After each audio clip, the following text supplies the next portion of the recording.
From early 1942 to 1945, Nazi soldiers on the Eastern Front listened for an ominous sound in the dead of night, one they described as the whooshing of a witch's broom. That noise signaled the approach of the all-female Soviet 588th Night Bomber Regiment, better known to the Nazis by another name, the Nachthexen, or Night Witches. These women aviators flew over 24,000 missions, destroying railways, fuel depots, and warehouses while keeping Nazi soldiers awake and nervous through the long nights on the Eastern Front. During the 1930s, Soviet women joined aviation clubs and learned military flying through paramilitary organizations like OSO-Aviakim, the Society for Cooperation in Defense and Aviation Chemical Development. Although women were not encouraged to join the military, the Soviet Union's emphasis on legal equality for women meant OSO-Aviakim could not turn women away who were determined enough to push through bureaucratic red tape and ignore social pressure. The growing aviation field was an exciting topic among the Soviet public, and air crews who completed difficult flights or set distance records held great propaganda value for the government. Among these were flights by Soviet women, the most famous of which was the flight of the Rodina in September 1938. The all-female crew of Polina Osipenko, Valentina Gryzo-Dubova, and Marina Raskova set a new international women's record, flying 3,695 miles in a straight line during a non-stop distance flight. 2, but the Rodina's 4,010 total mile journey ended in a forced landing as poor weather conditions led to limited visibility. Raskova, the navigator, was forced to bail out and spent 10 days in the wilderness with limited food and no water before the rescue crew arrived. The Rodina's crew were the first women to receive the country's highest award, the Hero of the Soviet Union, and Raskova earned the nickname the Soviet Amelia Earhart. After Nazi Germany's June 1941 invasion of the Soviet Union with Operation Barbarossa, many Soviet women pilots wanted to use their flying skills in the military. However, their gender disqualified them from joining the Soviet Air Force as pilots. Numerous women wrote to Raskova for help, and she petitioned Soviet Premier Joseph Stalin to create women's combat aviation regiments. Stalin and the government agreed, forming Soviet Union Aviation Group 122 under Raskova's leadership that October. After Nazi Germany's June 1941 invasion of the Soviet Union with Operation Barbarossa, many Soviet women pilots wanted to use their flying skills in the military. However, their gender disqualified them from joining the Soviet Air Force as pilots. Numerous women wrote to Raskova for help, and she petitioned Soviet Premier Joseph Stalin to create women's combat aviation regiments. Stalin and the government agreed. Originally, all members of the regiments were women, including the ground and support crews. By the end of the war, however, the 588th was the only regiment to remain all-female, a major point of pride for its members, and it received the most honors and media attention of any of the women's combat groups, forming Soviet Union Aviation Group 122 under Raskova's leadership that October. Aviation Group 122 consisted of 3 regiments: the 586th Fighter Aviation Regiment, the 587th Bomber Aviation Regiment, and the 588th Night Bomber Regiment. Pilots with the most experience went to the 586th. Those with the least were assigned to the 588th. The aviators of the 588th Night Bomber Regiment flew Polikarpov P, 2 biplanes with 2 woman crews consisting of a pilot and a navigator. Made of wood and canvas, the P-2 had no modern instruments, could only carry 2 bombs at a time, and had a top speed of 60 miles per hour when fully loaded. Due to the weight of the bombs, the plane often flew at a lower altitude, at a maximum of 3,937 feet to a minimum of 1,968 feet, which required the pilots to fly at night for better protection. The Pa-2's construction also made it vulnerable to anti-aircraft fire. One former pilot described the plane's flammability. One direct hit and it caught fire and burned up completely in the air before reaching the ground. Like a match. The only solid metal part was the M11 motor.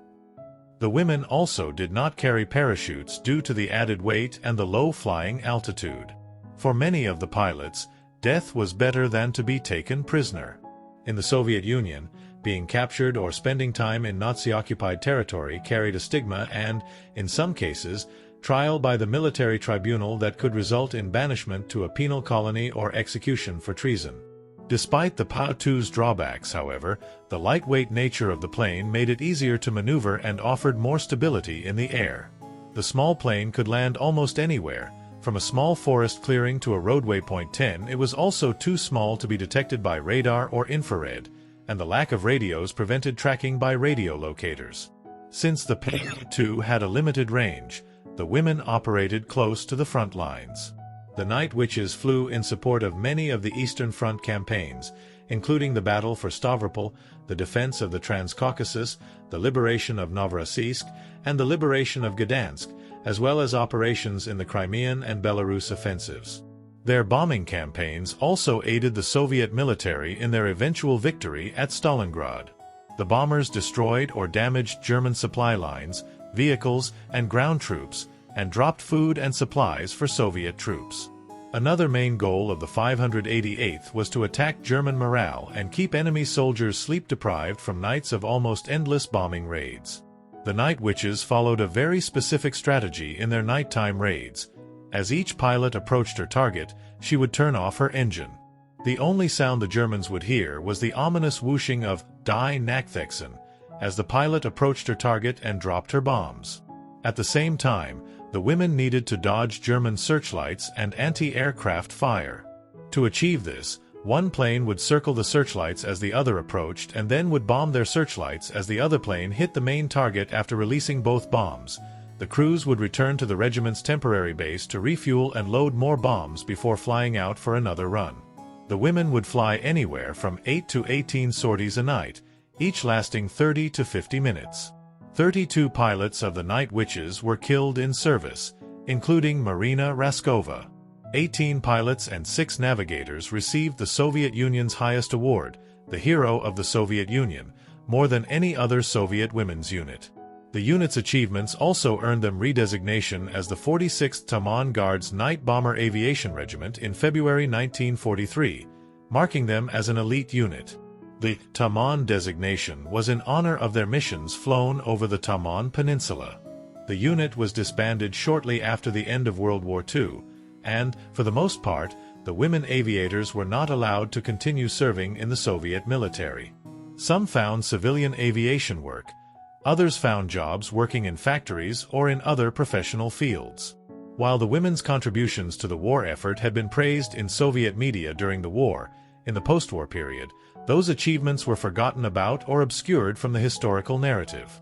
The Soviet women pilots did not meet the members of the American Civilian Women's Air Force Service Pilots, WASP, during the war. In 1990, however, a group of former WASPs traveled to the Soviet Union to meet their wartime counterparts as part of the People-to-People travel program. The WASPs brought patches and pins with their Fifanella Gremlin logo, along with a People-to-People friendship plaque, and the Night Witches offered them pins, books, and flowers. Bob Hope's USO tour arrived in Moscow, and the WASPs were able to watch the show and meet Hope and the other performers. Throughout the trip, the WASPs kept a group journal to record their experiences. One of the former WASPs recalled a moment in which she exchanged pins with one of the former Night Witches, sharing a connection even though they could not speak the same language. It was not just presenting a little Fifi, the WASP logo pin. It was an American woman pilot and a Soviet woman pilot experiencing a common emotion and finding that we were alike. Their trip coincided with the 45th anniversary of the end of World War II, and the WASPs were special guests at the large victory parade in Moscow's Red Square. While at the celebration, the Night Witches and the WASPs wrote 2 letters, one to U.S. President George H.W. Bush and one to Soviet President Mikhail Gorbachev, to appeal for a peaceful future for their children and grandchildren. The women pilots referred to themselves as sisters in the sky, working together for a common good. The meeting of 2 different groups of women pilots represented women's patriotic duty to their countries in World War II. Although their missions and wartime experiences were different, both the WASPs and Night Witches used their skills to protect their homelands and, nearly half a century after the war, still wanted to do their best to serve future generations. Although the 588th Night Bomber Regiment was only in operation for a short period of time, the group made a significant impact on the Soviet war effort. The over 24,000 missions flown by the Night Witches destroyed Nazi military supplies and transportation, as well as demoralized the enemy soldiers. The women entered dangerous combat roles in the war in order to protect their homes and defend their country. Their skills and courage in the skies of the Eastern Front made the Night Witches valuable contributors to Allied victory in World War II.